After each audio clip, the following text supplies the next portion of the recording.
High, good morning. So আজকে হচ্ছে দ্বাদশী, আর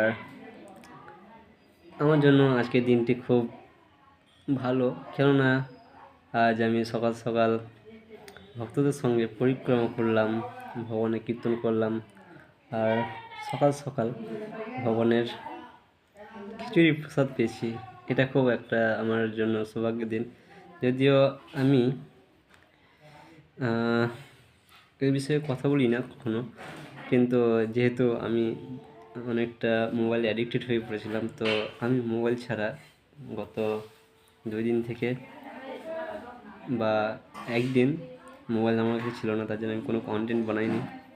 যাই হোক, বিশেষ করে আজকের দিনটি খুব শুভ বা আমার জন্য, কেননা আমি ভক্তদের সঙ্গ করেছি এবং পরিক্রমা করেছি, ভগবানের নাম শ্রবণ করেছি এবং ভক্তদের সঙ্গ করেছি, উপভোগ করেছি, এটার জন্যই। যাই হোক, থ্যাংক ইউ।